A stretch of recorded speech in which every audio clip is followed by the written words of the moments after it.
the radical, fundamental principles of freedom, rational self-interest, and individual rights. This is the Yaron Brook Show.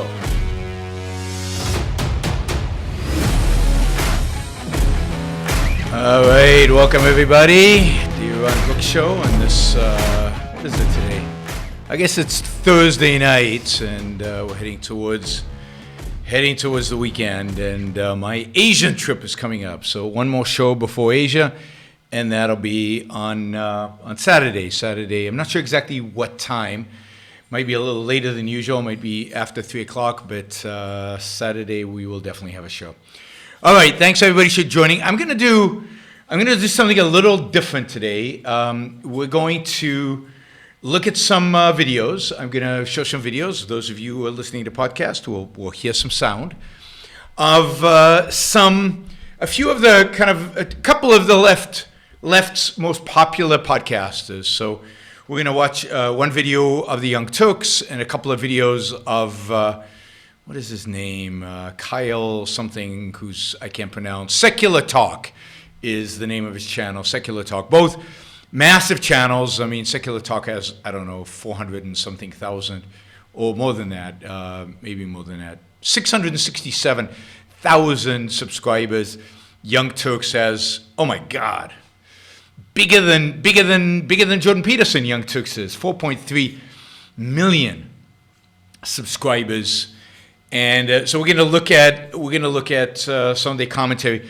In particular, I've chosen commentary where they're commenting on Republicans, because I want the opportunity to both criticize left and right today and show the weakness of the right and how the left takes advantage of that weakness. You know, I always get people, why aren't you attacking the left more? I mean, I guess attacking the left is easy, it's obvious, and it's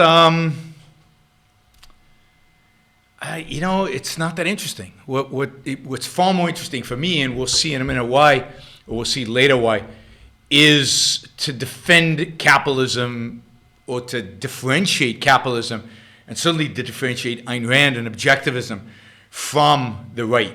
And as I've said before, I don't believe I am of the right. I don't believe Ayn Rand was of the right, not on the modern right, not on the right as understood by the world today. And we could fight to hang on to the term right. We could fight to preserve, I guess, the meaning Ayn Rand had for the right, which is individual rights respecting.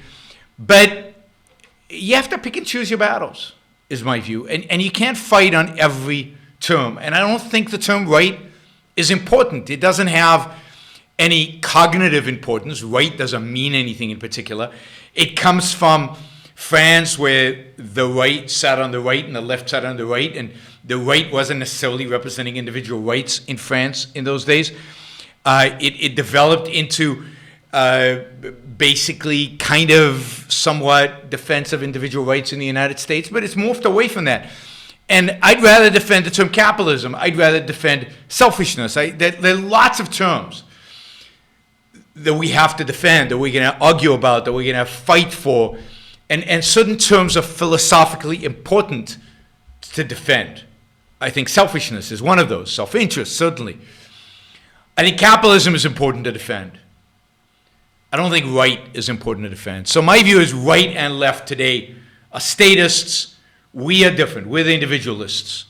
They're the collectivists. And that's the fundamental difference. Right doesn't represent individualism anymore. Maybe it did in the past. I'm not completely convinced it did in the past. Maybe right represented individualism in the past. Doesn't anymore. I don't want to fight for that term. It's not important enough. It's not crucial enough. It's not epistemologically, I think, important enough. Individualism is important to fight for. Collectivism, proper definition of collectivism, is important to fight for. A proper definition of altruism and selfishness are important to fight for. So anyway, so I think everybody knows, or those of you who've listened to me, know that I don't consider myself the right. I consider the right and the left enemies of objectivism, enemies of the truth, enemy of political individualism, moral individualism. And part of the way, and I actually think that the right makes the left possible, and the left makes the right become more and more collectivist. So they feed off of each other, but in negative ways. The right is not convincing people of the left about individual rights. The people who move from the left to the right, I think for the most part, move towards the collectivism of the right, not the individual rights, not the idea of individualism and individual rights. So I want to demonstrate that somewhat with a few videos here, and I've chosen them to some extent for, well, I think they're interesting, and one of them is about Ayn Rand, and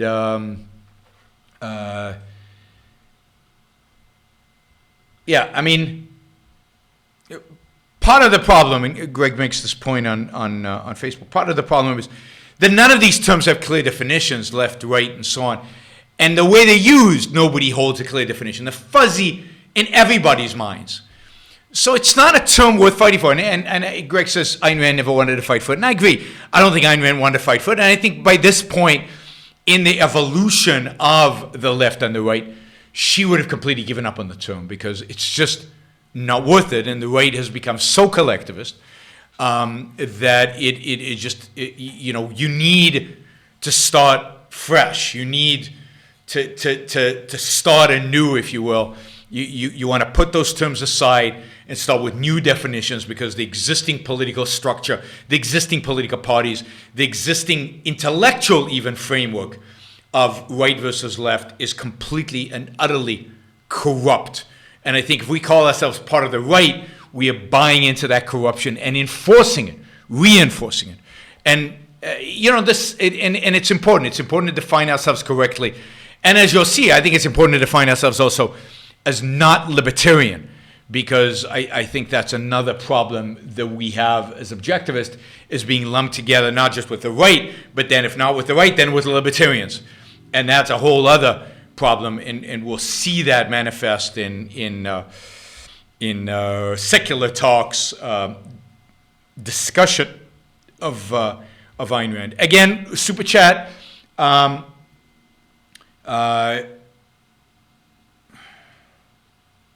Super chat questions. If you could wait on them, or at least if you're going to do it, recognize that I will.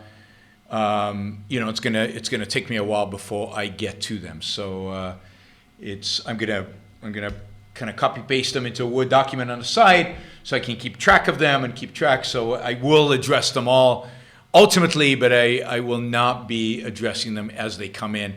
I want to focus on kind of the videos that I have that I've prepared. All right, let me just do this. Sorry. And this. All right, so the first video is from the Young Turks. It's the only video. I've got three videos, basically. Three videos, one from the Young Turks and two from Secular Talk. And I find Secular Talk particularly interesting because he's calm, he presents himself as rational, he presents himself as secular, and you know, the Young Turks are some extent hacks, the comics, so it's a little bit, but I think Secular Talk is good to see where the left really is, at least on YouTube. All right, so let's start with the clip from the Young Turks. And I guess here we go. Is a GOP operative. And recently, during an interview, he had some interesting things to say about Bernie Sanders and what the future holds for the Democratic Party. Take a look. Frank Luntz found in an online survey of 1,000 people that 52% of Hillary Clinton voters agree with the statement, "I prefer living in a socialist country to a capitalist one," compared to just 16% of Donald Trump voters. No, 16%. Asked about the 16% of Trump voters would prefer living in a socialist country. I mean, okay, it's not 52%. Of course, that adds up to 79. I don't know what happened to that at 21%. Maybe they didn't know. They didn't have an opinion about whether they wanted to live in a socialist country.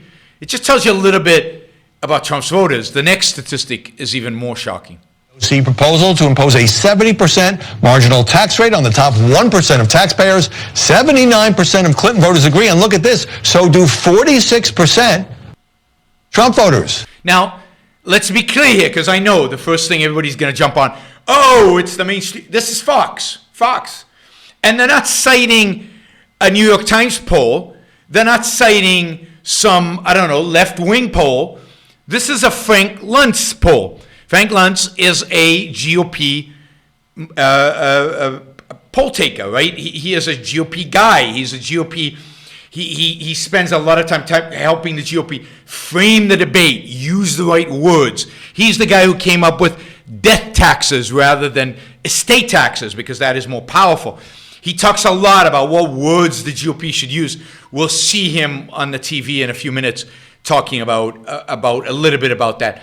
But note, 46%, almost half of Trump voters say that we should increase, again, according to a Republican poll done by a Republican, say that we should increase taxes to 70% on the top 1% of Americans. I'm not making this up. Frank Luntz, this is the poll. Now, 79 of Hillary voters. Now, that, if you add that up, that is a majority of Americans, is my guess. Majority of Americans, according to this particular poll, support 70% tax rate on the top 1%. All right, let's see what Frank Luntz has to say about this. And veteran Republican pollster Frank Luntz joins us now.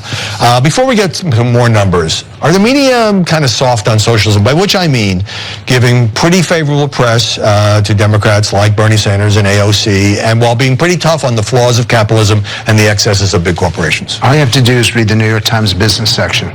Typically 7 stories, 6 of the 7 will be hostile to a corporation or hostile to capitalism. This is absolutely true, right? Absolutely true. The mainstream media, New York Times, even, I mean, CNBC might be an exception, but almost all of them constantly run stories antagonistic to business, to corporations, have commentary that is hostile to the idea of markets, never mind, full-blown capitalism. So absolutely, he's right that the mainstream media or the much of the media is very sympathetic towards left-wing candidates, very antagonistic towards markets. As we know it. And in fact, it's gotten so bad that I've actually started to say to people, stop trying to defend capitalism. It's economic freedom. Note that, all right? Don't use the word capitalism, use economic freedom. Now, this is the same thing I hear about selfishness, right? Don't use the term selfishness, use something else, I don't know, self-actualization or some bogus term like that. Not that self-actualization necessarily is bogus, but as a replacement of self-interest, I think it is.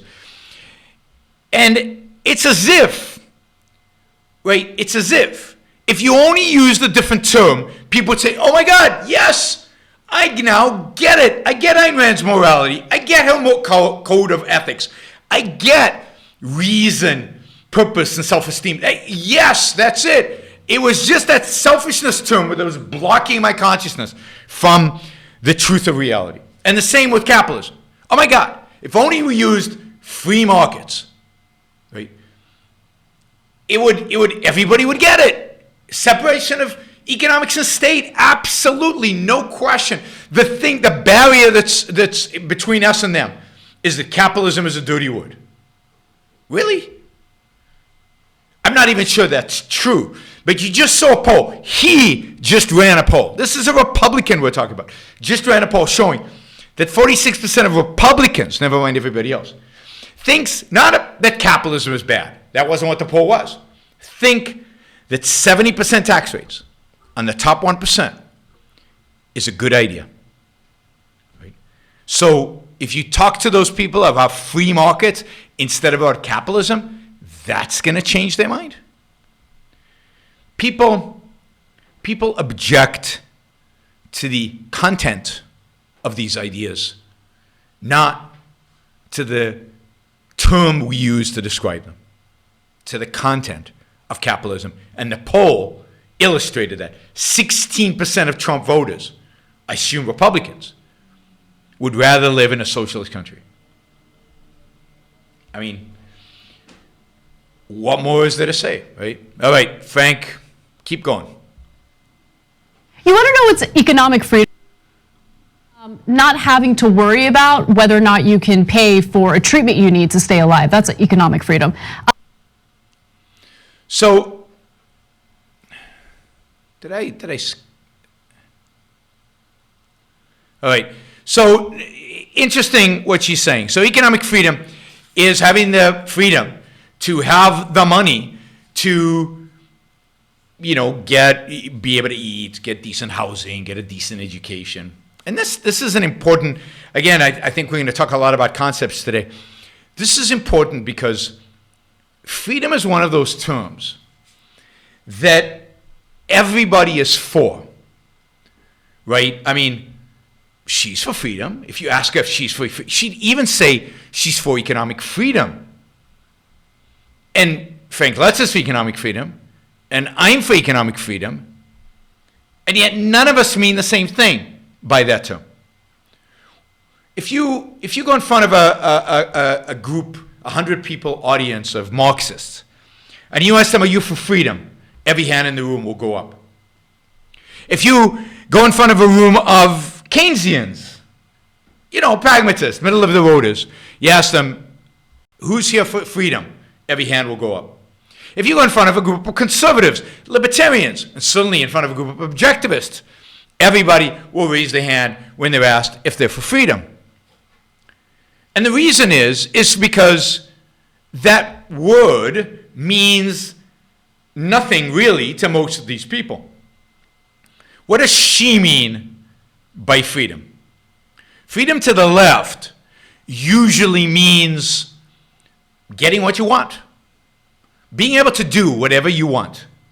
And indeed, the left recognizes that we don't have freedom because, you want to fly, and you can't because you don't have wings, so you don't have the freedom to fly. I mean, literally flap wings and fly, not go in an airplane. Freedom is doing whatever you feel like doing. It's doing whatever you want to do. And when I ask audiences, what is freedom, including libertarian or conservative audiences, it takes a while before I get the right answer. And most of the answers come back as doing what you want. Well, but is it? Because you might want things that don't make sense. You might want the irrational. You might want the metaphysically impossible, like flying. You might want lots of things. And yet, you're not going to get them. And freedom can't mean you being able to get them when it's impossible for you to get them. This is the whole argument that the left always makes about you can't be free on an empty stomach. And if freedom means, in any sense, getting what you want, then it's true. If you don't have money, you can't get a lot of stuff. And if you're hungry and don't have the money to eat, then you can't have the stuff that you need, and therefore you're not free. So you can't have the stuff that you want, never mind need. And you're never free, according to that definition, because again, there are metaphysical limitations sometimes on what you want, and sometimes what you want is so abhorrent that nobody's going to allow you to get it, and that's a restriction in your freedom. So you see how that definition of freedom just falls apart. It just becomes meaningless. But the left uses it constantly, and nobody ever calls them on it.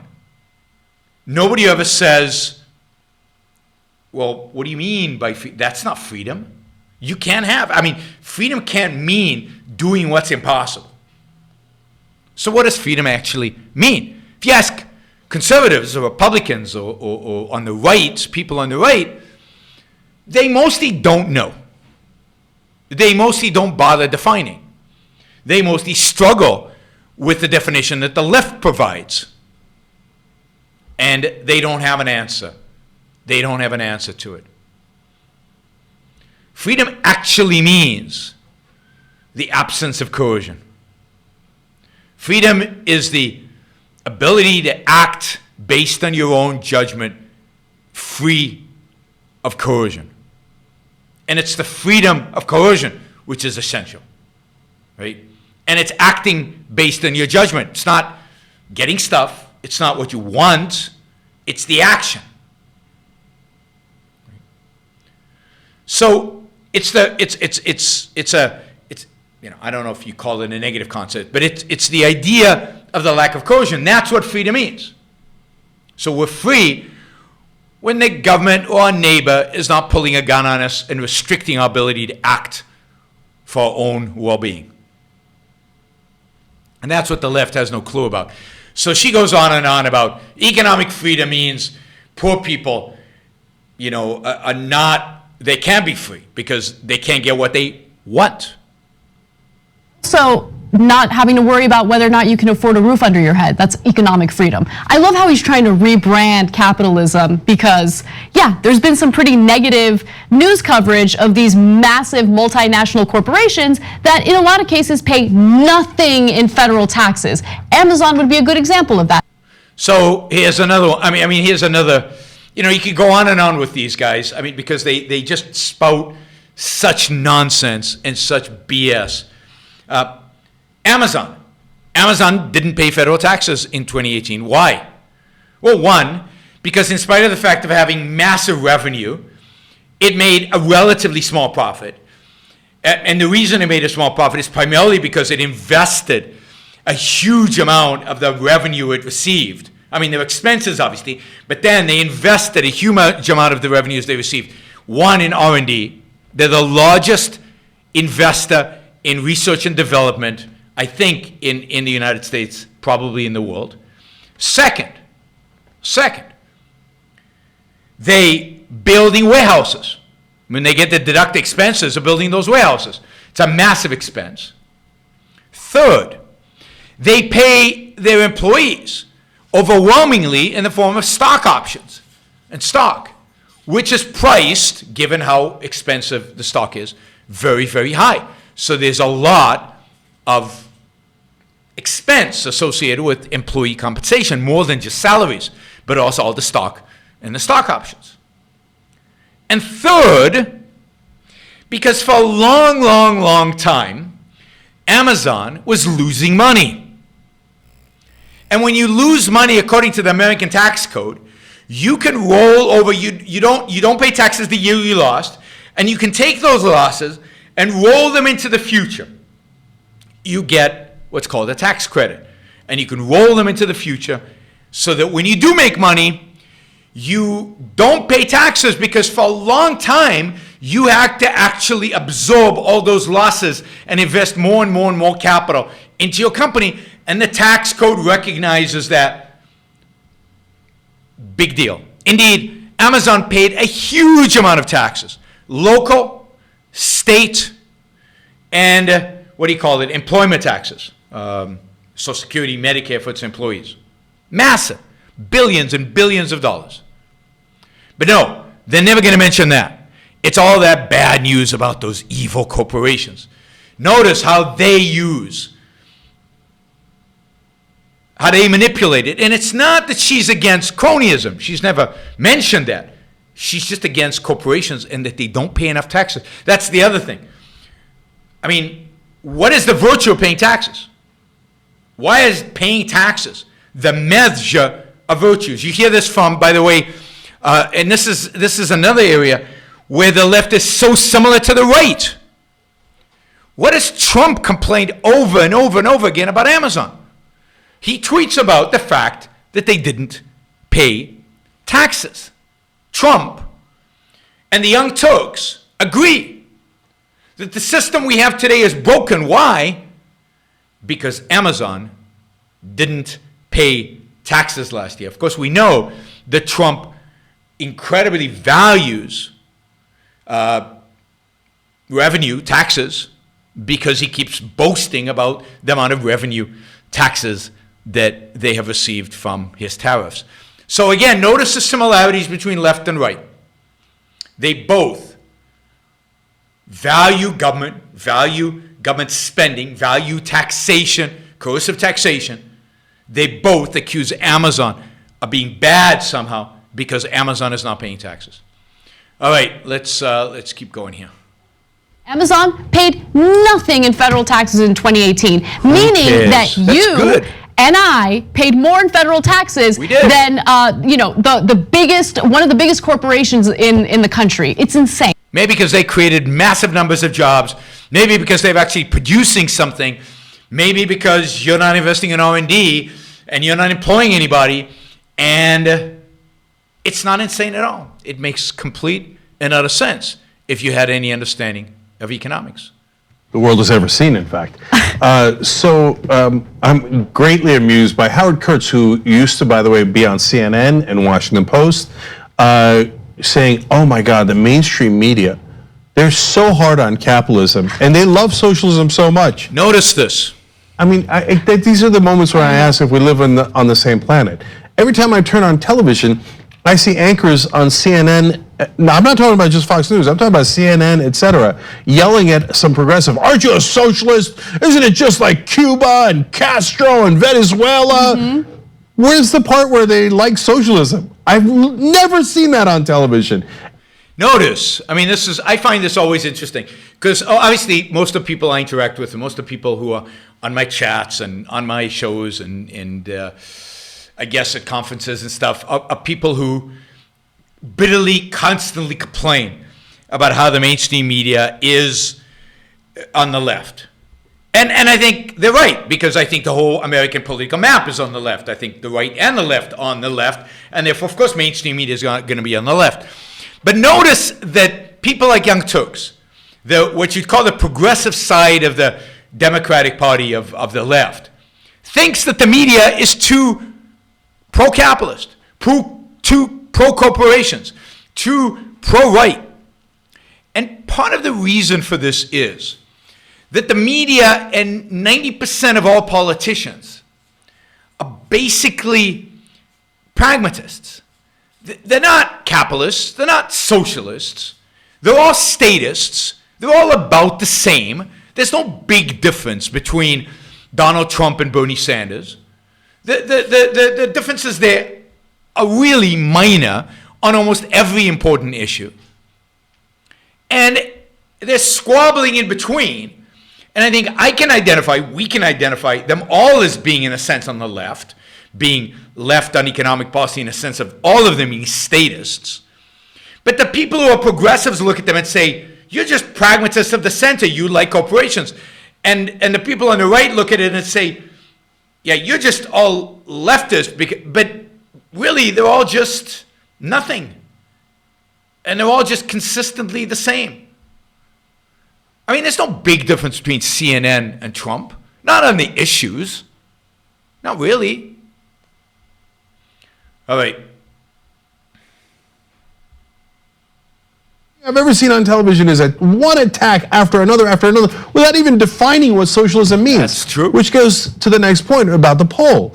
They're like, oh, even 46% of Trump voters want taxes raised for the top 1%, all the way up to 70% marginal tax rate, which AOC suggested. And you want to know what the number is for all Americans? Here, I'm going to go to graphic 28, okay? This is scary. In a different poll, 76% of Americans believe the wealthiest Americans should pay higher taxes. Boom. 76. 3/4 of the country says the rich should pay higher taxes. By the way, is that socialism? No.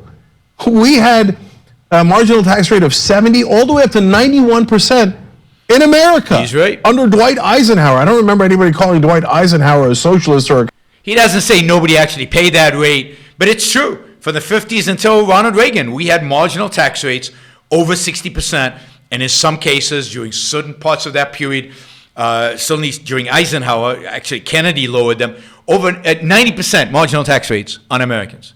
Now, nobody actually paid that. There were huge loopholes, all kinds of exclusions, deductions, and so on. But, yeah, I mean, it's all one big mixed economy. And the details are somewhat meaningless. You're either fighting for principle or you're not. And 70% marginal tax rate is not that radical. We've had it in America before. And it's not necessarily socialism. Socialism is a lot more than that. But it's all statism. It's all statism. right? We had it under Kennedy, we had it under Johnson, we had it all the way through Reagan. We had those rates. So calling it socialism is wrong. And if you are calling it socialism, apparently the American people love it because 3/4 of them says yes. American people want socialism. They don't want to call it socialism because they so much of their identity of the American people is tied up with capitalism, is tied up with anti-socialism. They want socialism, but they won't call it that. Basically, is the bottom line. If you ask them policy by policy, they want socialized medicine. For years, I said, and people objected, but I said, the American people object to Obamacare, not because they want free market health care. They object to Obamacare, many of them, because it didn't go far enough, because it didn't socialize medicine enough.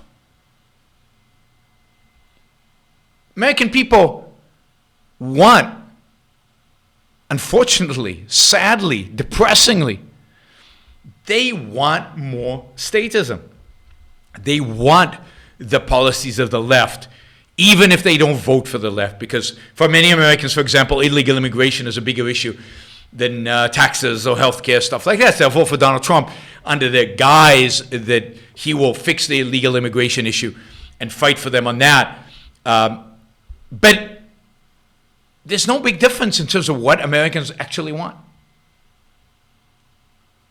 Or what seemingly is a majority of Americans. Oops. Taxes on the rich. And the reality is the only thing that's stopping it is the corruption. Because if you lived in a real democracy and 3/4 of the people wanted something, you'd have it. But we instead, not only do we not have it, we cut taxes on the rich. The exact opposite of what the American people wanted. Why? Because the media is controlled by people who are rich, by multi-billion-dollar corporations. And our politicians, through the donations, are controlled by billionaires, millionaires, and most importantly, corporations. Now, in the next video, yeah, you'll notice corporations are the ultimate villain. The ultimate villain. And by the way, I see this often on the right as well. The same kind of attitude towards corporations, those corporations. And you get it a little bit from Trump, at least when it comes to Amazon, or it comes to, and you get it a lot from people all the time about Silicon Valley, those corporations in Silicon Valley. And spooky stuff when it comes from both sides. Talks about his predictions for this upcoming election. Half of Trump voters supporting AOC's 70% marginal tax rate. I mean, and you wouldn't know that from the coverage. You would think it's purely a left-wing position. It's because the public is really frustrated about being forgotten or left behind. And those two emotions which elected Donald Trump are alive and well, not just on the right, but also on the left. The public is forgotten and it's being left behind, right? I mean, I think there's a lot, that is absolutely right. But why do they feel like they've been left behind? Mostly because they keep hearing it from the intellectual elites. People keep telling them they've been left behind. People keep giving them statistics about being left behind. But if you actually examine their lives, if you actually examine the lives of working Americans, if you actually look at the data, if you actually look at the facts, if you look at the quality and standard of living of an American today as compared to what it was 40, 30 years ago, it's dramatically higher. But they hear constant drumbeat from both left and right that we have lost manufacturing jobs. Sure, but we've gained other jobs. More people are working today in America than ever before.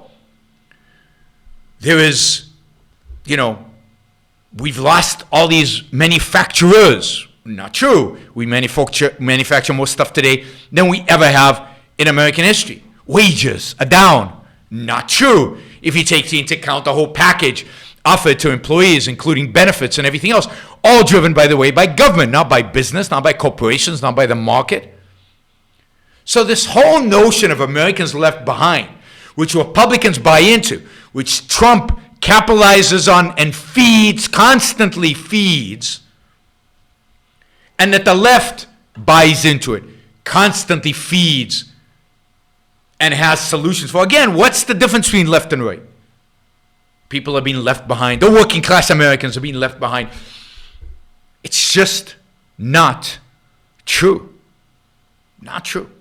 Not true when you look at the data. And again, if you want to look at that data, if you want the evidence of that, pick up my book, Equal is Unfair, because we document it all there. We document the rise in the standard of living over the last 30 years. We document the flaws, the empirical flaws, and all the studies showing the decline, so-called decline in wages and standard of living of the middle class. But when you hear it over and over again, and what is true when you have elites talking about issues you don't care about, and as nationalism and tribalism rise, which again, both Democrats and Republicans are responsible for, the left and right are responsible for, then the fact about the individual's quality of life dissipate, they disappear. And at the end of the day, what you get is my group is losing at the expense of some other group. It's group warfare. And that's, unfortunately, the tragedy of what it is America today. The reason why Bernie Sanders did so well in 2016 and why I'll be blunt with you, I think he's the most likely nominee in 2020. Yes. So look, Frank Luntz is the top Republican pollster. In the postgame today, I'll tell you about how I applied to work for him when I came out of college. What? Remember back then I was a Republican. God, you made a lot of mistakes when you were in college. I did, man. Lots of mistakes.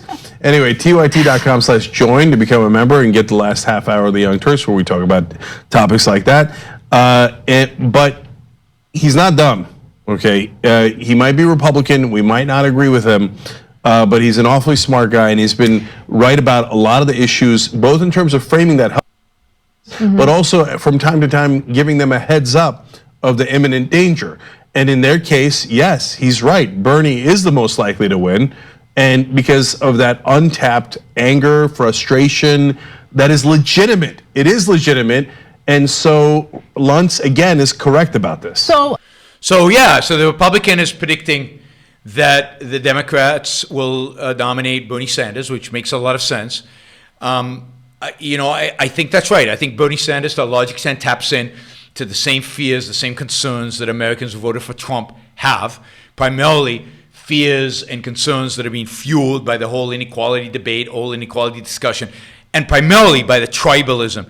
Now, whether the Democrats will actually nominate a white male, whether the Democrats will actually go for a 70-something-year-old guy, I don't know. I mean, I have a feeling that he's not going to win, that somebody else will win. I'm not sure who, partially because identity politics has gone even beyond Bernie Sanders, and it'll be focused on gender and race much more than he thinks. But imagine an election between Bernie and Trump. I mean, what do you do? What do you do in an election like that? So I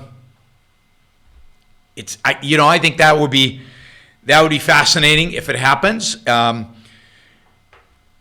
don't know. I don't know what you do in an election like that. It's hard to tell who will win, because I think to a large extent they do indeed appeal to a common group, and it's who can convince those 16% of Trump supporters who would like to live under a socialist country. I think they might go to Bernie. But then you've got a whole bunch of people in the center who wouldn't vote for Bernie because he's too left and might vote for Trump. And I don't know. I think it's a toss-up. If Bernie and Trump go up, I'm not sure who wins at all. At all. So Frank Luntz is predicting that's what's going to happen. It's going to be interesting to watch. The rest of his statement, though, and I'm curious to hear what you think about it. Luntz believes that it's a great thing for Trump and Republicans if Bernie Sanders wins the Democratic nomination. No, see, I think this he is wears actually two pretty hats, good. right? Mm-hmm. One is doing polling that helps Republicans either know the danger that's coming. Hey, it turns out there's finally a left wing that is going to tap into that same resentment and frustration that the American people are feeling, that we've been using this entire time while we've been telling Democrats to run corporate-friendly people because they're idiots and they'll listen to us, right? And then he wears a second hat, which is helping Republicans, because that's his job. He's a pollster that frames things to the advantage of Republicans. He's the one that came up with a lot of the terms you know now, like the death tax instead of the estate tax, etc. So when he says, "Oh, it'd be great if Bernie Sanders won the general election," he's wearing the second hat. Meanwhile, he's like, no. He said, "No, we would have real trouble if it was Michael Bennet from Colorado." Michael Bennett's a total pro-corporate, pro-rich Democrat who would present no problem at all, just like Hillary Clinton in the general election. Luntz knows that. So he does the... It's fascinating to listen to these Democrats, to these progressives kind of on the left. Anything that smacks from business, they hate. Anything that smacks from free markets, they hate. These are the real socialists. These are the real committed guys. And it's fascinating to actually listen to how they analyze, I think, how they analyze kind of who they would support, what they think is good and what they think isn't, and who would win and who would lose.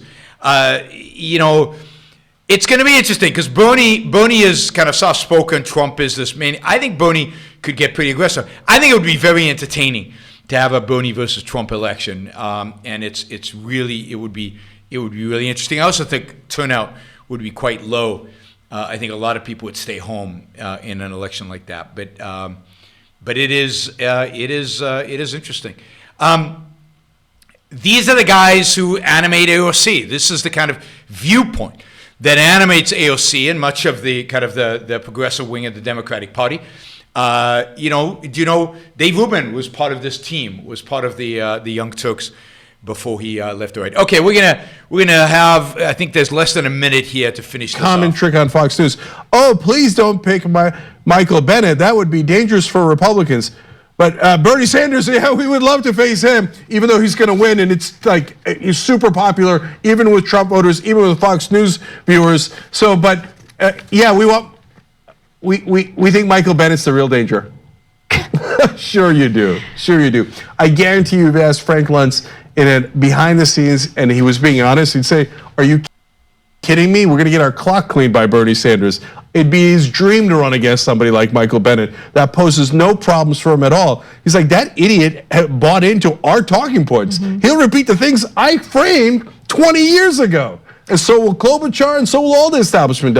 So to them, kind of establishment Democrats are sellouts. They're Republicans. Just as, I think, to me, all Republicans are sellouts. To the left. All right. Somebody said that in the polls, Bernie is way behind Biden. I think that's true, but what is it now? Oh, it's 2019. The election is in November 2020. I think if Bernie's going to have a hard time because he's male and white, I think that Biden is going to have a much bigger time with that. It's going to be interesting. I think the Democratic field is fascinating. It's going to be interesting who emerges. They're going to have the first few debates this summer are going to have like 20 people on the stage, and it'll be interesting to see who actually stands out and who managed to capture the imagination of people. And I think Biden's going to be in the race, but I'm not convinced at all that Biden can win, can motivate young Democrats, can motivate minorities to come out and vote. And the fact is that if Democrats want to win, they have to get certain segments of the population to vote, primarily young people. And I just don't see Biden as doing that. And I think a lot of Democrats know that, and they're going to be looking for an alternative candidate. And it's way, way, way, way too early now. I mean, Trump wasn't even on the radar this early, certainly wasn't leading the polls this early in terms of who is going to win the Republican nomination. So I think it's a mistake to look at polls right now and come to any kind of conclusions in terms of who's going to win and who not. I think Biden, somebody says Biden can win because of the anti-Trump vote. I think that's right. I think Biden is the one Democratic candidate who could attract a significant anti-Trump vote, whereas I don't think Bernie gets that. Bernie gets the Trump. Bernie can win not because of an anti-Trump vote. Bernie can win because of Trump's supporters who are actually more in line with Bernie than they are with Trump. Particularly if Bernie actually is honest about immigration and he says his real views about immigration. You know, he's pretty much anti-immigration. Okay, we're going to switch now. We're going to switch a little bit. We're going to go to Carlson Tucker. I mean, you know, my favorite conservative, right? And so we're going to go to Tucker and to, you know, we're going to critique Tucker. But I'm more interested in Secular Talk's take on Tucker, right? Because what does the left have to say about Tucker? And I don't think we'll watch all 17 minutes of this video because we're running out of time here. I talk too much, so I have a lot to say. So Tucker Carlson did a surprising segment on Alexandria Ocasio-Cortez and Bernie Sanders' bill to limit interest rates to 15%. Let's take a look, and then we'll come back and break it down. Bernie Sanders and Alexandria Ocasio-Cortez have a new proposal out. It's called the Loan Shark Prevention Act. Their bill would cap interest rates on credit cards at 15%. Well, for a lot of people, that would make a difference. The median interest rate on credit cards in this country right now is 21%. Note, right? This is a crazy proposal. This would cap interest rates on credit cards at 15%, and it also would eliminate payday loans. It would take out the whole high interest rate world out there. It would take it all away. Anything about 15% basically would be banned, would be defined as usurious and therefore illegal, right? And this is Tucker Carlson describing this. And of course, the first things out of Tucker Carlson's mouth is, well, this would help a lot of people. Now, he gives this average of 21. That's pretty funny. He gives a statistic about 21% is the average interest rate on credit cards. But that's not the average interest rates people pay on credit cards. Because a lot of people pay zero on credit cards because they pay their bills every month. I do. I pay my bills every month. I used to have huge credit card debt. I used to have, I mean, in the 90s, I had over $50,000 of credit card debt. I had a salary of, I think, $60-something thousand, and I had $50,000 of credit card debt. But did I pay 21% or did I pay 15%? No. I rolled from credit card to credit card paying 0% because of all the 0% introductory offers. And maybe once in a while I paid 3%, you know, as a fee to get the 0% introductory offer. But very few people actually pay 21%. So notice Tucker Carlson providing empirical false evidence for a leftist agenda item, right? Some cards charge over 35%. Banks, meanwhile, can borrow money from the Federal Reserve at 3% interest. Do the math. It's a very good business. Now you. Why can you get away with charging 35% when you're borrowing at 3%? And if you look at bank profitability, it's okay. It's not bad. Hasn't been great since the Great Recession. Why isn't it much higher? Why aren't banks just like the most profitable businesses in the world? What is it? I mean, 31%, 3%. I mean, that's 30% profit margin. That's nowhere near the actual return on banks. What's going on here? Well, why do you pay 30%? You're paying 30% because a lot of people default on credit cards. They just don't pay them. So not only do they get 0%, they lose the principal. On average, banks don't make much on credit cards. If you take into account the people like me who pay zero, if you take into account the people like me who roll over debt into all kinds of offers, 0% offers, if you take into account the people who default, if you take into account the people who pay most of their balance and keep a small balance that pay interest on that, on average, credit card companies don't make that much money. Here's Tucker Carlson, who used to claim he was a libertarian, who used to claim he was an advocate of free markets. And what does he have to say about it? Nothing. He can't oppose AOC and Bernie. This is a Republican. This is one of the most watched Republican pundits on television. This is one of the most respected conservative voices in the media. Tucker Carlson. Sending you those offers for new cards. They're getting rich from your debt. The bankers. The bill banksters. would also apply the same 15% limit to consumer loans. It would ban, in effect, payday loans. Payday loans. I don't know how many of you have ever taken a payday loan. I've never taken a payday loan. You know who takes payday loans? Poor people who don't have bank relationships, who want to cash their checks, who get into debt and want to maybe, for whatever reason, need cash and are willing to take on debt in order to pay that cash. People who are so desperate, they're willing to pay annualized interest rates of 200, 300%. Not me, probably not you, because none of us are desperate enough to do that. And what happens when some states ban payday loans is that people get in their car and they drive for hours to payday loan offices in an adjoining state in order to get the loan. What you're depriving people here is of opportunity. What you're depriving people here of is the only way they can get their hands on any kind of liquidity. It's not like if you capped interest rates at 15%, these people would now get loans at 15%. Nobody's going to lend them money at 15%. What a 15% cap on credit card interest rate and on payday or whatever, all kinds of loans, all loans, does,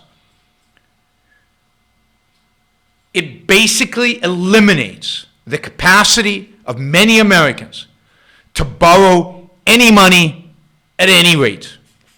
And then what do? And there is empirical evidence to support it. What happens when you get rid of payday loans? What happens when you get rid of high interest rate credit cards? And you're desperate, and you need a loan, and you need money. Maybe because, I don't know, you have to pay your health care bills. Oh, wait a minute, we've got socialized medicine, so we don't need to do that. Oh, we will have socialized medicine. What happens when you have to pay the bills, and you don't have money, and nobody will lend you the money? What happens when there's demand, and the demand would not be supplied by the legal markets because they're not allowed to supply it? Well, you get a black market. It always happens. It's happened in American history over and over and over again. When individuals who need money, who need a loan, cannot get it from official market sources, what you get are loan sharks. What you get is the mafia. What you get are people who break your legs if you don't pay them back, or worse, they shoot you in the face if you can't pay them back. Now, Tucker Carlson is smart enough to know this. Tucker Carlson knows enough history to know this. This is what America was like when we had usury laws in the early 20th century. This is what some states are like because they have usury laws that ban this. Organized crime thrives on this. And this is what you would think conservatives who have an understanding of markets, who respect free markets, would understand even a little bit. But no.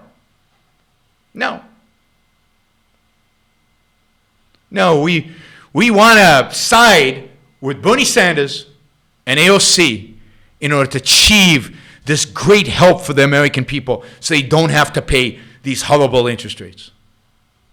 Those loans whose interest rates can exceed 500 or 600% There's a reason every year. for that. No doubt many Republicans in the Congress will oppose this bill, if only because of who sponsored it. Bernie Sanders and Ocasio-Cortez are obviously demagogues. Notice, ad hominem. Is she a demagogue? Why is she a demagogue and you're not? By what standard do you evaluate demagoguery? What is she proposed that you disagree with? Right now, you're agreeing with her. So you're dismissing her not on content. You're dismissing her on ad hominem. This is going to be successful as an argument against the left? half of what they say. The other half, they don't really understand. They're not They're impressive. stupid. That's it. They're stupid. But on this one issue, they are absolutely, indisputably right. There's a reason why the world's great religions condemn usury. All right, here I have to give a pitch for my latest book. It's for sale on Amazon and everywhere else. You can get it in every form: audio, Kindle, hardback, no hardback, softback. And it's Moral Defense of Finance. And in the Moral Defense of Finance, there is an essay on the history of usury where I cover the evil instituted by religions who have banned usury over the centuries. The evil that Christianity has inflicted on the world by banning usury and viewing usury as immoral. I cover the whole history of what usury means and why usury is good. Usury actually used to mean just charging interest. Just any interest was usurious. That's what Shakespeare means in The Merchant of Venice when they talk about usury. That's what Dante means. That's what Aquinas means when they talk about usury, Thomas Aquinas. They are talking about interest, any interest. For that matter, that's what Aristotle means. Aristotle was wrong on this issue. But yes, the religions of the world oppose it, although the Jewish religion is somewhat ambiguous about that. But Islam and Christianity oppose all usury. All usury. So it turns out that Tucker Carlson buys into the modern distinction between usury as so-called excessive interest and interest rate, which is okay. It's okay to charge people low interest rates. All this does is discriminate against the poor, discriminate against the desperate. So I encourage you all, go find the book. I mean, you'll love that chapter, the chapter on the history of usury. One of the best things I've ever written. So I encourage you to, and historical and economic and interesting, just history you don't know, and it integrates a lot of information, and I think you'll find it really, really interesting. Societies have restricted it for thousands of years. Yeah, to their High interest detriment. rates exploit the weak. Credit card they debt don't. destroys people. They not just benefit the weak. chronically irresponsible people, but good people. Why not chronically responsible people?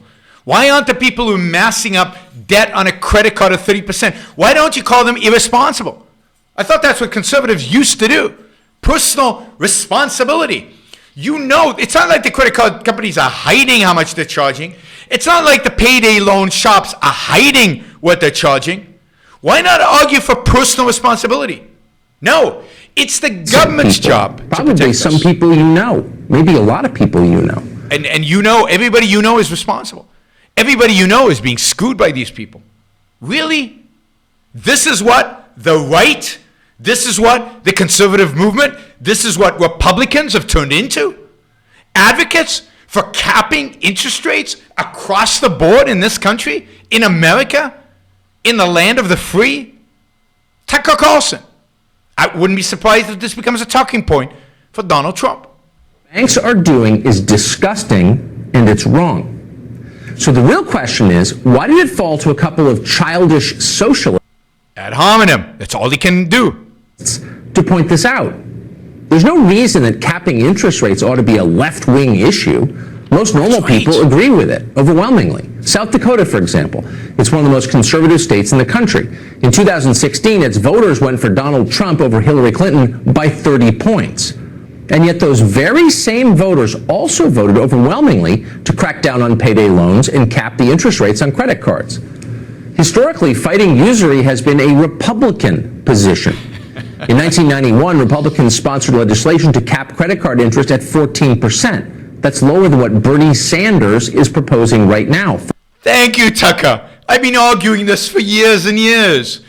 It's the Republican Party that is more likely to give us socialism in a variety of different areas than it is the Democratic Party, all in the name of Make America Great Again, I guess. Perspective. President George H.W. Bush endorsed that bill, and the Senate passed it.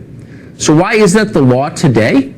Well, in the words of the Chicago Tribune at the time, quote, 5 days of intense lobbying by banking interests. Banking interests! Oh, wait! Doesn't that sound like the Young Turks talking about corporations and Wall Street? Banking interests. A one-day plunge in the stock market killed the bill dead. After that, Republicans decided to cave permanently. They became the party of Wall Street. What's interesting, though, is that Wall Street is no longer Republican, not even close. Wall Street is the economic engine of the Democratic Party. Finance titans went overwhelmingly for Hillary over Trump in So let's screw them. It's just like Silicon Valley, like many people here who listen to me believe. You know, these Wall Street and Silicon Valley went to Democrats, so let's screw them. Let's cap interest rates on credit card because those damn bankers vote Democratic. And let's break up Facebook because those damn tech executives are all Democrats. Let's abandon any principle, abandon any free markets. Maybe we never promoted free markets. Abandon capitalism because those damn businessmen voted Democratic. It's the corporations, Wall Street, bankers. 2016. Chuck Schumer is their own personal senator. They all have his cell phone, trust me. Big finance is one of the most aggressively liberal sectors in this country. If you're watching this show, they despise you. Really? That all became very obvious in the last presidential election. The only people who didn't get that clear message are Republicans in Washington. They're on autopilot, still siding with the big banks over their own voters. It's a lunatic strategy. It won't end well. What happens when you refuse to give people what they desperately need? They go elsewhere. Republicans should not be surprised when that happens. Okay, so all right, before we listen to him, really? So you guys tell me what the difference is between Democrats and Republicans. On what issue exactly is there a significant difference between Democrats and Republicans? You just heard Tucker Carlson give you all the Democratic talking points. Bankers are evil. They're leftists, of course. But they're evil beyond that. They exploit people. People are upset. We need to help the average American by capping interest rates, by going after those bankers, by going after Wall Street. What is the difference between this kind of Republican and Bernie Sanders? I mean, Bernie is maybe a little bit more on some economic issues to the left, but not here. Here, Republicans wanted to do 14%. Bernie wants 15%. I guess there's been some inflation since then. All right, now let's see how the left approaches this. To say about this, first of all, credit where it's due on saying, hey, 15% interest rate, capping interest rates at 15% makes sense, and it's not even close. It's obviously the right thing to do. Yeah, I mean, everybody agrees it's the right thing to do. It's insanity. It will hurt everybody. Every American will have to pay for that because if banks don't make money, if banks can't issue credit, if banks can't issue credit cards because at 15% they can't, or they can only issue credit cards to very few people, that alters the way people behave. That alters the American economy in substantial ways. That is central planning on steroids. So, yeah, it's obvious to a leftist that Tucker Carlson agreeing with Bernie Sanders makes 100% sense. Stops usury. It basically stops loan sharking. And this is the kind of stuff where big financial institutions screw regular people, and it's not their fault. Yep, Tucker and you are on the same page, man. Credit on that, and this is not something you would see anybody who would be a potential replacement for Tucker Carlson at this time slot saying. It just wouldn't happen. Which is why I always thought it was weird when it's like there's this advertiser boycott trying to get rid of Tucker, and I think it's rather obvious that he's more of a paleo-conservative than a neoconservative, and he would 100%. Yeah, because he can't define either one of those terms. Either one of those terms. I mean, Tucker might be a paleoconservative. I don't know what paleoconservative means. It's Pat Buchanan, maybe Donald Trump, although I don't think Donald Trump even is anything. But no, Tucker Carlson is just whatever he feels like being at the moment. He is an altruist. He's a sellout. He is a, whatever comes to him in the moment. I don't think he has a driving ideology. I don't think he's paleo or anything like that. He's become more Pat Buchanan-like under Trump's influence, and maybe under ratings influence, but he is a leftist Republican. And who are the neocons? The neocons are they think the neocons are pro-capitalist. Really? Man. Now, I will say this. No, I'm actually not going to say it about neocons. I'm going to be replaced by somebody more like Kennedy, who's reliably wrong on every single issue. Whereas at least Tucker has 2 or 3 areas where he'll surprise you and be right on it. So I just find it weird that it doesn't seem very thought out from a macro picture, the advertiser boycott against Tucker. And then also, I think there's a even broader question about whether or not advertiser boycotts are reasonable in the first place. And I think everybody knows my opinion on that. Once you open up that door, the first ones on the chopping block are the furthest left-wing voices. So, but anyway, I digress from that. The stuff that annoys me is the doublespeak. I mean, he really is speaking out of both sides of his mouth. So, first of all, Bernie and Alexandria Ocasio-Cortez are demagogues. They don't mean half of what they say, and they don't know what they're talking about, and they're childish socialists. He's right. This is one of those instances where, remember back when you were in high school and the teacher would correct something on your paper and write citation needed? Citation needed, dog. What do you mean? What do you mean they don't mean half of what they say? Really? How do you know that? You have no idea. What if they mean every single word of what they say? How about that? And by the way, that is the case. What would Tucker respond? That is the case. I don't know Bernie, but I am a co-founder of Justice Democrats, and Alexandria Ocasio-Cortez is the most prominent Justice Democrat. She believes every word of what she says. So why the unnecessary fucking shivving in the side of these people? Yep. You're doing it because, you're still, to some extent, mired in partisanship. And you have to do the virtue signaling to the far right. Now, I'm not saying they're actually totally right, even though they're totally right. I still hate them. That's what you're doing. The idea that they're childish socialists. Tucker is smart enough to know that Bernie Sanders and Alexandria Ocasio-Cortez are mild social democrats. When you look at their canon of policy beliefs and stuff they would implement, it's like Denmark or Norway or Sweden. Yep. So he knows that they're not, quote, childish socialists. He knows that they're not that. But he says... I mean, I'm against turning America into Denmark and Sweden. I don't think that's a good thing. But he's right. When Bernie Sanders talks about socialism, he then gives us examples, Denmark and Sweden, basically saying we need to redistribute more. We need higher tax rates. That's Denmark and Sweden. I also hope he agrees that we also need to regulate less, which is also Denmark and Sweden. Of course, he doesn't. But neither Bernie nor AOC, to date yet, AOC might be more so, is a socialist to the extent that, what's his name in England, the guy running the Labour Party in England is a socialist. They're not socialist in terms of the state owning the means of production. He's not a socialist even in a sense that Francois Mitterrand was a socialist in the 1980s as president of... they are significant to the left. They want to turn the United States into Europe. Jeremy Corbyn is a socialist in England. He's a socialist. He wants to nationalize industries. I mean, Bernie is a blowhard, but he is a social democrat. He wants much higher taxes. He wants much more redistribution of wealth. And he wants to break up Silicon Valley, and he wants to regulate banks even more. I mean, he's worse than Europe. I'll give you that. He's worse than Europe. He's more like France rather than Denmark and Sweden. Again, because he's speaking out of both sides of his mouth. And to the idea that they don't know what they're talking about. I would put Bernie Sanders or AOC's, knowledge on policy above literally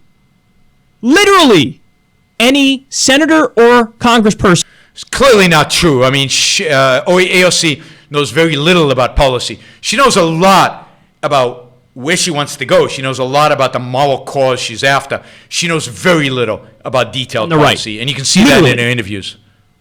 And I'm 100% going to win that bet. No, you're There's not. no way I lose that You bet. lose that bet. Clearly, you lose. Because that's their front and center for them is policy. Now, Tucker might pretend like that's not the case, but that's all they do is talk about policy. And then the idea that they're demagogues. Why? Because they talk about things that are popular and people like it? Is that why they're demagogues? No, maybe they actually truly believe in these issues and they're putting them front and center. So it's just the unnecessary shivving in the side. But again, that serves a purpose. And then the other point that's just... This is the diversion. This is the bait and switch at the end of the segment is when he says... He's talking about how Wall Street and they're so bad. And then he goes, and it's obvious they're no longer Republican. They're massively liberal on Wall Street. This is interesting. Okay, Tucker. The fact that Wall Street executives are liberal on social issues means Dickie McGee's axe. It doesn't mean anything in the context of the economic issues that we're talking about. But they actually all vote Democrat. I mean, this is BS, right? I mean, Jamie Dimon votes Democrat.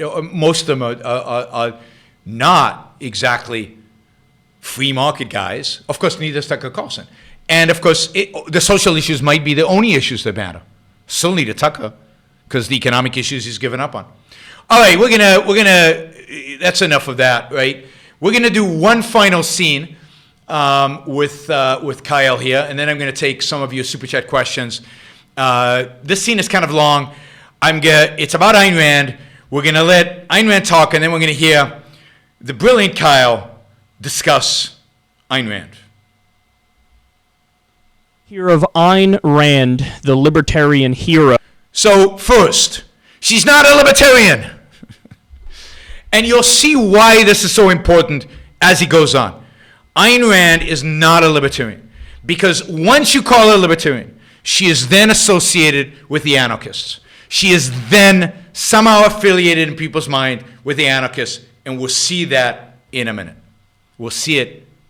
How this his is mind her works. summing up her philosophy on economics and government.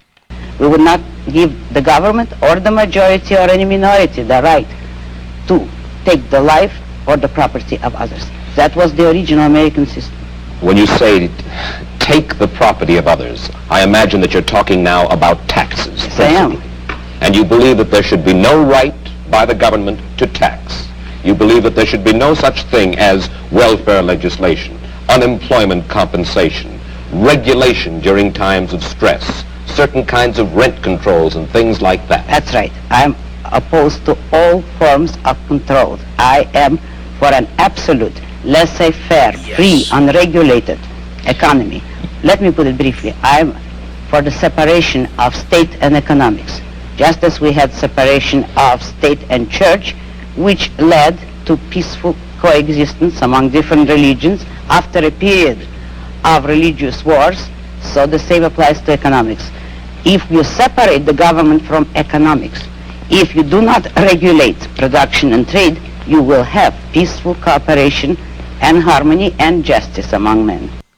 Agree to disagree. No, to me, that's an idea that is solely based in theory.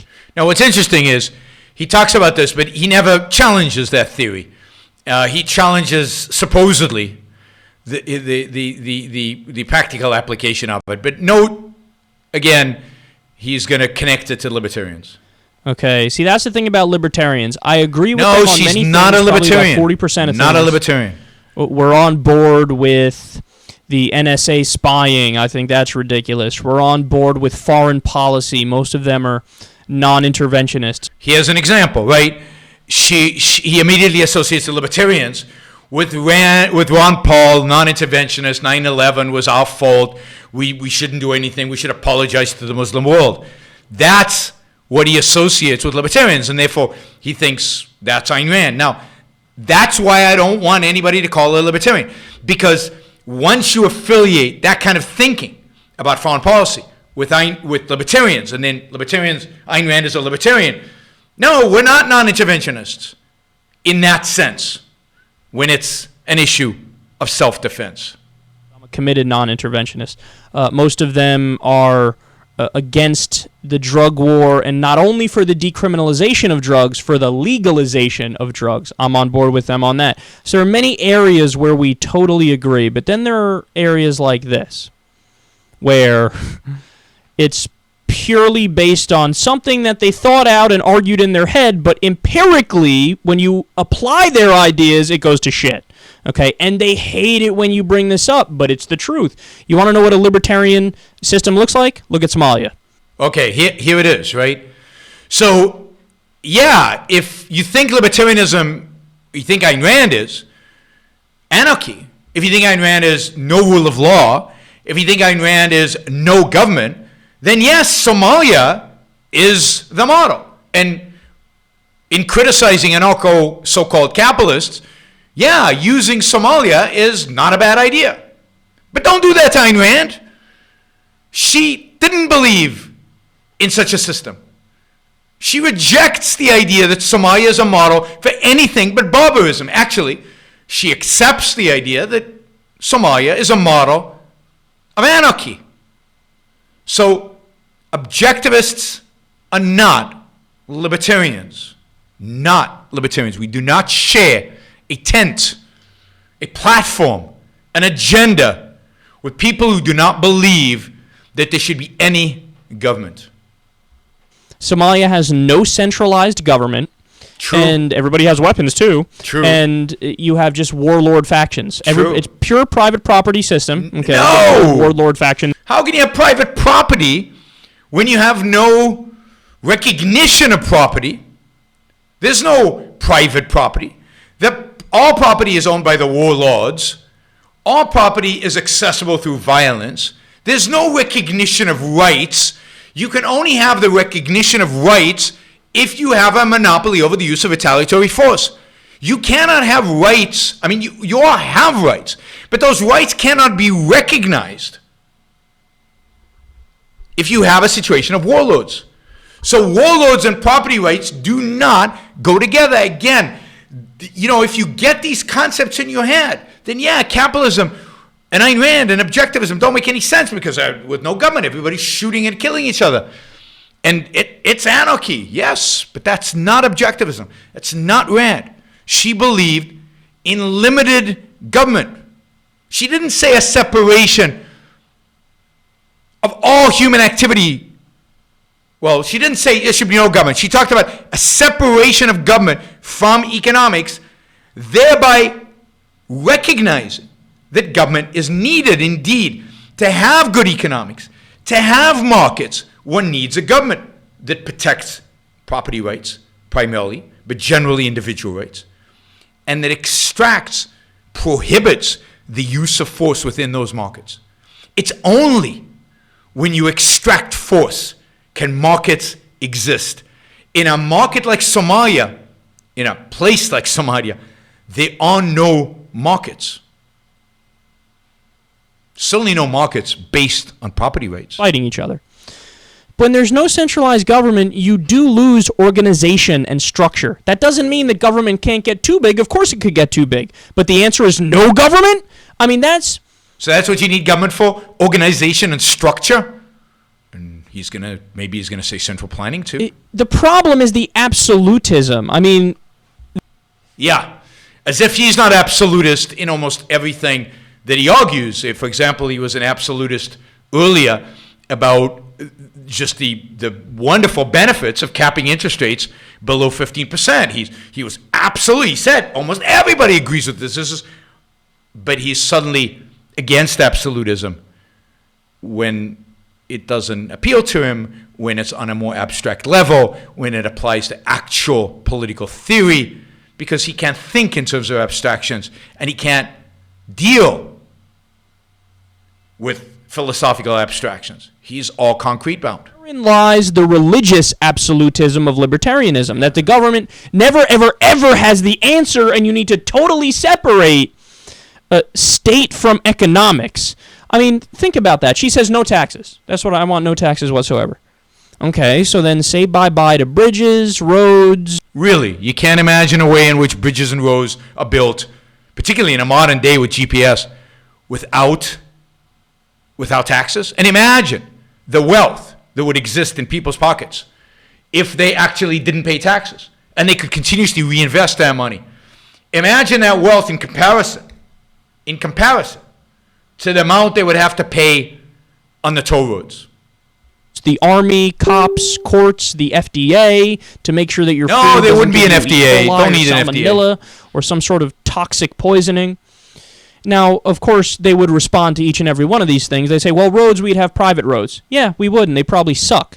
And not only that, when you turn on to all different Really? ones, you'd have to pay a toll every time you make a turn. Notice that, again, he says they suck. Why? Why would they suck?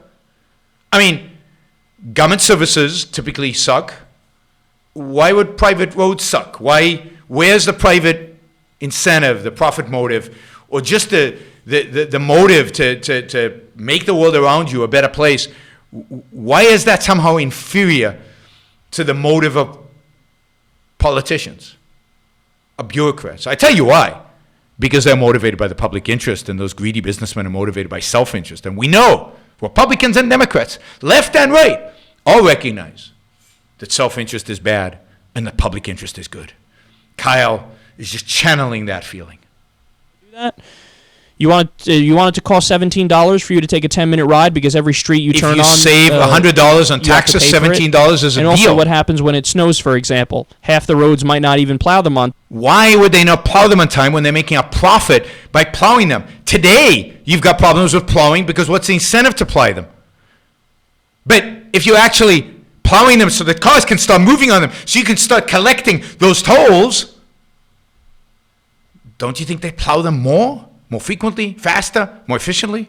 Really? They're privately owned, and then half the ways to get to work. But notice, this is a critique of Ayn Rand. I mean, there are so many practical problems when you apply stuff like this. Like what? Private bridges. People just wouldn't. I mean, look, they would find ways to get across. Yeah, they would. They wouldn't build good bridges that last a long time. Why? Why wouldn't they build good bridges that last a long time? We build good cars. We build buildings, skyscrapers, buildings, homes that are built by private individuals, private businesses for the profit motive in order to make money. And they last a long time. Those buildings don't seem to crumble after 3 years, in spite of the fact that they're built for profit. There's no profit in making the bridges, and it wouldn't just be helping you, it would be helping everybody else. Really?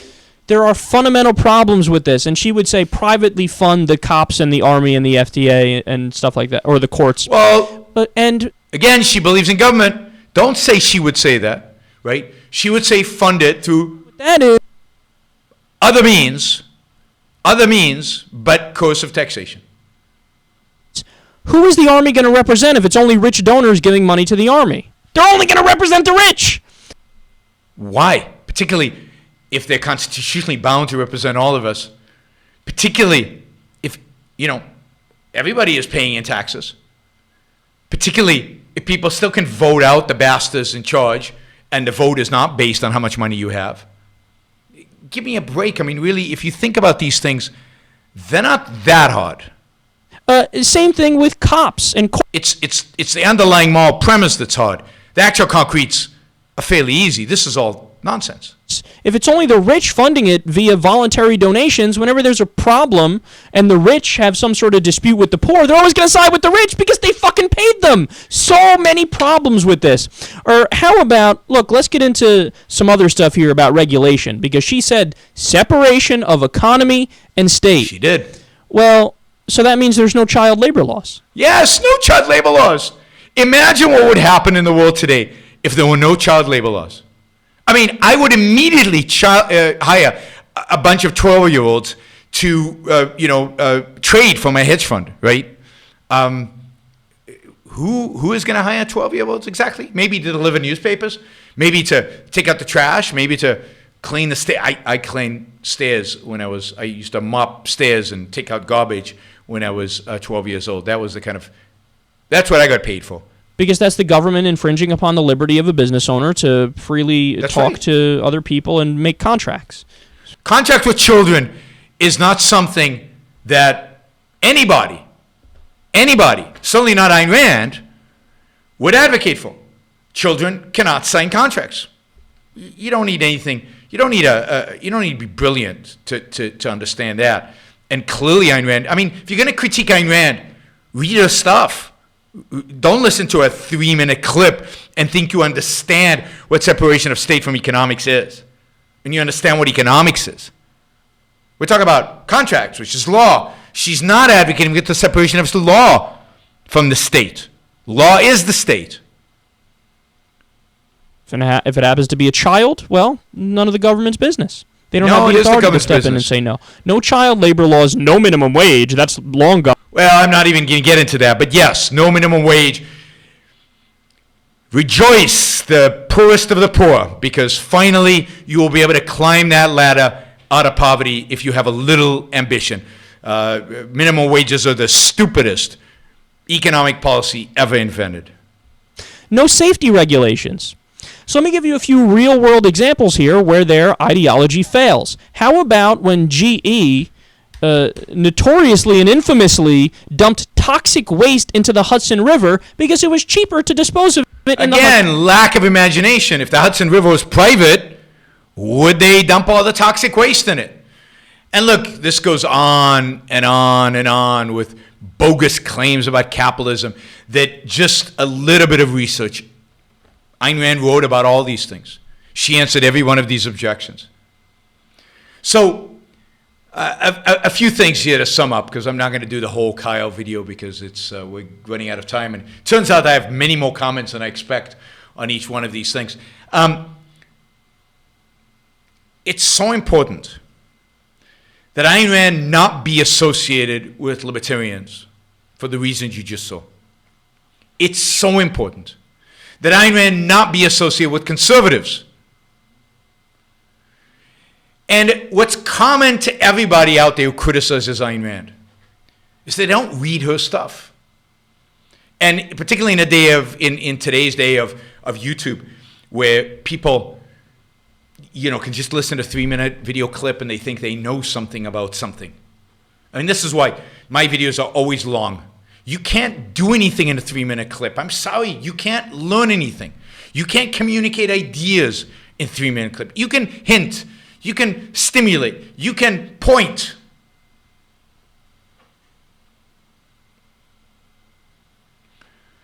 So I encourage everybody to make clear that Ayn Rand stands alone, unfortunately. And that if people are going to criticize her, let her read her. Because, again, every one of Kyle's objections is basically answered by Ayn Rand in Capitalism, Not an Ideal. Or in the many, many pieces that have been written by objectivists since then. All right, now I have a whole list of Super Chat questions that I'm gonna do. And I'm going to try to do more of these videos if you like them. I mean, let me know if you like them, but more of these videos criticizing other people's videos. The advantages, I think you can, you get a lot of new people to watch the show and hopefully more subscribers to the channel. My second most successful video ever, and my third and my fourth and whatever, are mostly criticisms of Jordan Peterson and Zizek and people like that, and Ben Shapiro. So I'm going to try to take on more of those people from both left and right in videos. But let me know if you don't like it or if you like them. And we'll see, of course, the viewership numbers, and we'll see the traction in terms of subscribers. All right, let me see. All right, this is do you think it's morally acceptable to try to scientifically change a person's sexuality if they consent? Should we ban research into the gay gene? Well, I don't think you should ban research into anything. I mean, why would you ban research into the gay gene? I don't think there is a gay gene. I think genes are much more complicated than that. I do think there is probably some biological basis that differentiates between people who tend to be gay and people who are not. I don't know how that exactly works. It has to do with what attracts us sexually. That partially has to do with choices that we make, but I also think it has something to do with hormones and other chemicals within us that are biological. The exact balance between the two. Choices, chemicals, inclinations, sexual orientation, sexual appeal, all these things. Very, very, very complex issues that I don't have answers to, and I don't think anybody has answers to, for that matter. And I think one should study them, and one should research them, and one should look at them carefully. And I don't think it's simple. I don't think one can dismiss it. So I think there's some biological foundation for different sexual orientations, and but there probably is some cognitive issues as well. So it's some combination of those issues. Do I think it's morally acceptable to try to scientifically change a person's sexuality if they consent? I don't know. I don't know enough about it. I don't know enough about what has to happen, and I don't know enough about the consequences of it and what it entails. I mean, I personally only know one person who converted from being male to female, and did all the medical stuff and all the scientific stuff associated with that. And I don't know the details of exactly what was done, but a lot was done, obviously. And, they are very successful. She, today, is very successful, very prominent, very feminine. I mean, she's old, but she says she's much happier. She's much more, she's much more satisfied with her life. And, I don't know. I don't have the foundation on which to question it. Now, I would be surprised if there's some real deep psychological problems there. I mean, she's also religious, and all sorts of stuff, right? So I wouldn't be surprised if there's some real issues, psychological issues there with her that led to all of this, so I don't know. I don't have a strong opinion on this. I think it's a fairly marginal issue because unfortunately it's politicized, it's made into a big issue, but I don't have, if it improves their lives, if you could show that scientifically, then yeah, I think it's moral to do. Whether it actually improves their lives, I just don't know. Yaron, I'd like to know your view on Dave Ramsey's personal finance philosophy. I've done a show on this, so if you search on my channel, personal finance, just Yaron Brook, personal finance, you'll find it. I did a whole show on personal finance, and I talk a little bit about David Ramsey. Generally, I think David Ramsey is very good for some people, but he's not good for all people. I did not follow Dave Ramsey's personal finance advice, and I'm glad I didn't. And I don't think, I think there are many people who shouldn't follow his advice. For some people, it's good advice. Now, I don't have time here to get into the details of what is what, but I encourage you to go back and find the show where I talk about my views on personal finance, and you will obviously see the difference. I do not reject debt. I embrace debt. I think debt is a wonderful way to do what I call what economists call consumption smoothing. Consume stuff when you're young that if you had to wait to save in order to consume them, it would take you many years. You can consume it when you're young and pay it off. You just need to do it responsibly. You need to do it like everything in life, rationally, thoughtfully, with a long-term perspective. You need to be an egoist when it comes to your personal finance. But I'm a risk. I believe it's good to take risk. But again, I think you have to be rational in doing it. And I think what Dave Ramsey's advice is particularly good is for irrational people and people who cannot or won't take responsibility for their own lives, take responsibility for planning out their finances, take responsibility for their own risk-taking, and then he gives them good rules to follow. But it's not them, so they'll never get the full satisfaction of knowing that they have control over their life, their finances, and they're plotting out their own future. He's, following rules. Maybe a certain percentage of the population has to do that because they can't do it any other way. I'm not convinced. I think the thing to teach people is how to think. The thing to teach people is how to be rational. The thing to teach people is how to responsibly take care of themselves by thinking the issues through. Can you offer your personal summation critique of Milton Friedman's contribution to the public discourse? So I think this is mixed. I think he was excellent on certain things. I don't know anybody who explained economic concepts quicker, simpler, easier, than Milton Friedman.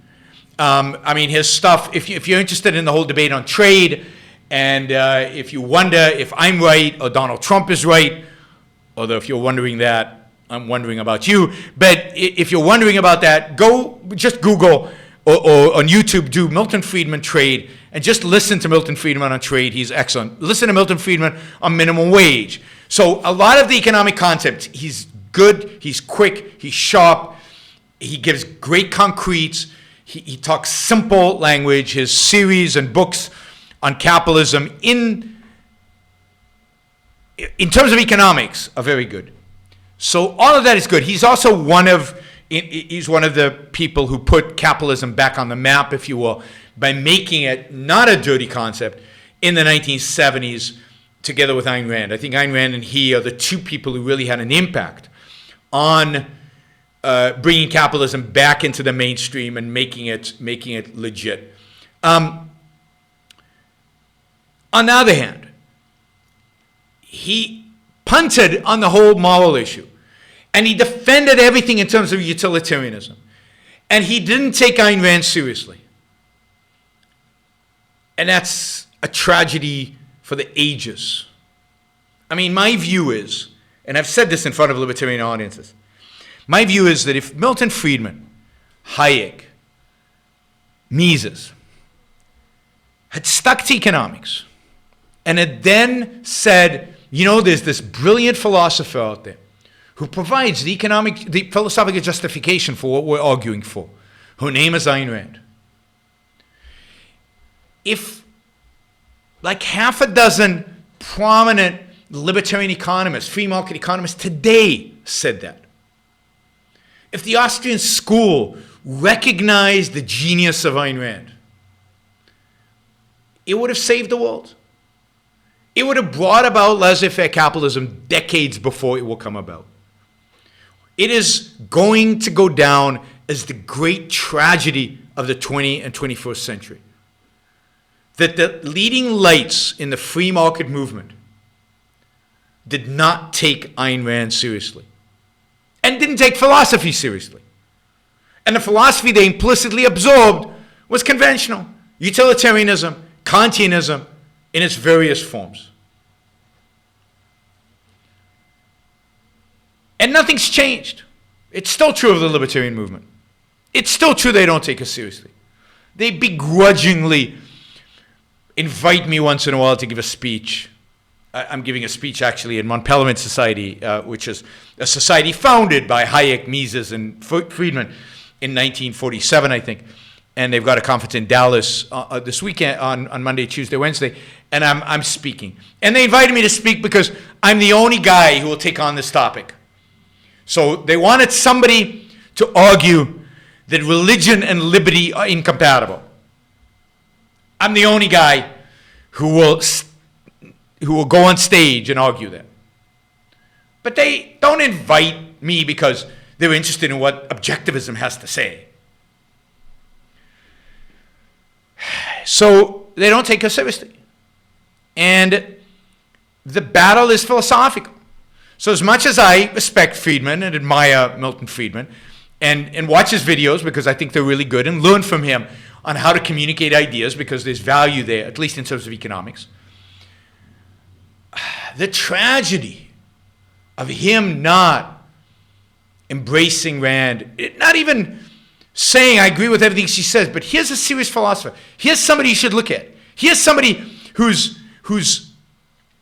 laying the foundations for capitalism. She might not be right completely. I don't agree with everything she says. But take a look. That's where the action is. And saying something like, we need a moral foundations for capitalism. Utilitarianism, not good enough. I don't know what the right one is. But go to Ayn Rand. Maybe you'll find something interesting there. Just that. If Hayek, Friedman, Mises did that, if they'd invited her to Montpellier, if they've invited her to be part of the Montpellier Society, honored her as the leading philosopher of freedom, of liberty, of capitalism, we would be 30 years further along in terms of the adoption of laissez-faire capitalism. Because that is the power of philosophy. And instead, they undercut her. They undercut not just her, they undercut philosophy. And by doing that, they've set the course of history backwards, against capitalism. And as a consequence, the direct consequence of that is we could go 100 years without seeing capitalism because of these idiots didn't see it, because these geniuses didn't see it. I mean, Mises was sympathetic to Ayn Rand, but didn't recognize her genius as a philosopher. As a philosopher.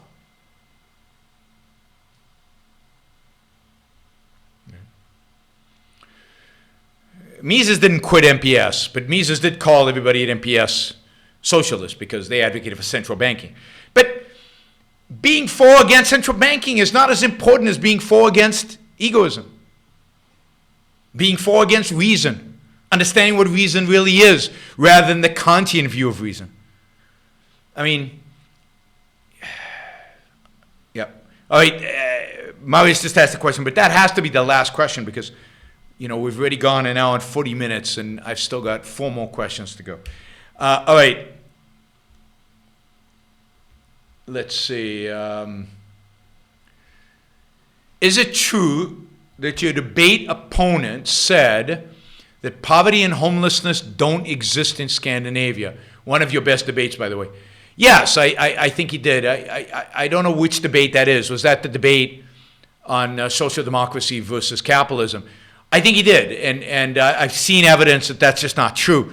I didn't know at the time that it wasn't true, but I've seen evidence that it wasn't true. But even if it was true, so what? I mean, we don't design and structure a social system based on the homeless people, based on how many people that are homeless. It's the Lafayette debate. Now, the whole Lafayette debate, which lasted about 2.5 hours, will be on YouTube on Sunday, on my channel on Sunday. So the whole YouTube, the whole debate, which again lasted 2.5 hours and it was a good debate, will be on YouTube. It was a capitalism versus social democracy with a socialist from Texas at Lafayette College, and a good Q&A, a long Q&A. I love it when they let us go. You know, so many times the organizers want to cap everything at an hour and a half. There's still students asking questions. Keep it going. I love the fact that it went for 2.5 hours. So I encourage you all to watch it, share it. Again, subscribe to the channel, do everything. So that'll go up on Sunday, 9 a.m. in the morning.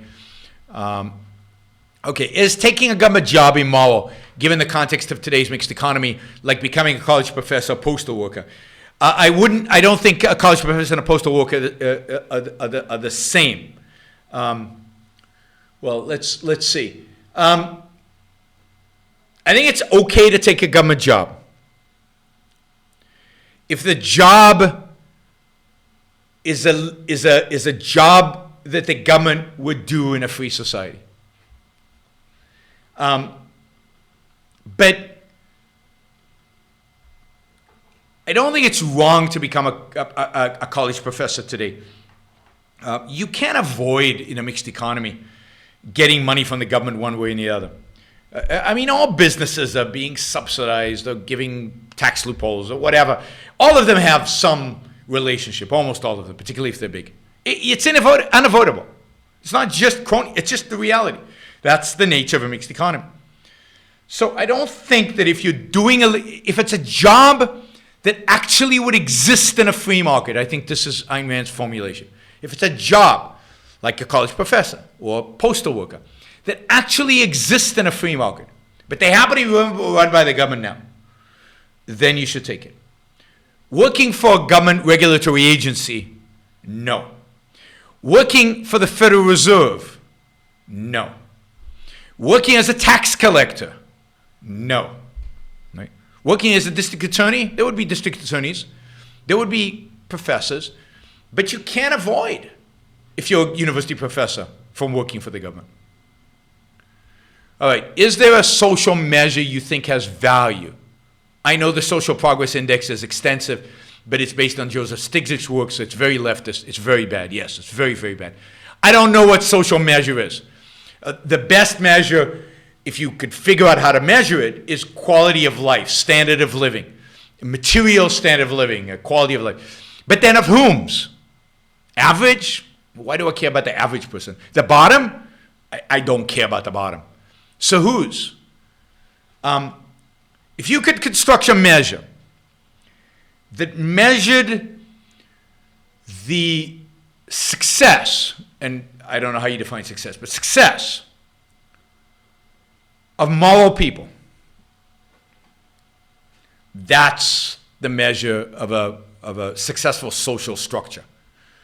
What capitalism does is it allows good people to be successful. Bad people, I don't care. But it provides the tools, it provides the framework, the context for moral people to be successful. It doesn't make everybody successful. It doesn't guarantee that everybody is better off.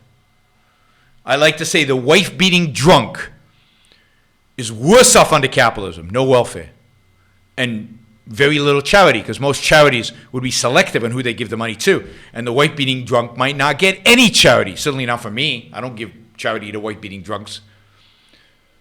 So he would be worse off. So it's not about maximizing the most. So no, I don't think you can come up with a measure, and I don't think it's important. The only function of government is to protect freedom. The function of us as advocates is to maximize freedom. And that's it, maximize freedom. Would it be wrong to get a tattoo which says there is something of which I am aware? Oh, how was she not at Mount Pelerin? That's just absurd, because they didn't invite her. But I'm not sure she would have gone. She didn't like Hayek and a lot of the other people there. But I don't know. I don't think it's good to get a tattoo. I'm anti-tattoo, I guess. Why would you want to put something permanent on your skin that you can't get rid of, that you might not like in 5 years? It's forever. I mean, you buy a painting, you don't like it, you sell it. You know, buy a sticky tattoo. Buy something that sticks on and you have it for a week and then you get rid of it. You know, or buy a painting. What do you have to make your skin? I mean, it just strikes me as awful. So I'm anti-tattoos. I don't think it's a legal issue. I don't think the government should ban it. But I don't like tattoos. I don't like tattoos. I don't think people should get tattoos. I think it's fairly, for the most part, irrational.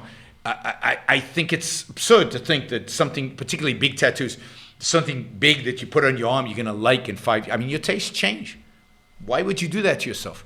I mean, if you're going to do something permanent, you have to have a very high level of certainty that you're going to like it. All right. I don't know how we ended up on tattoos. I'm sure Christian's going to make a video of this. Yaron Brook on tattoos.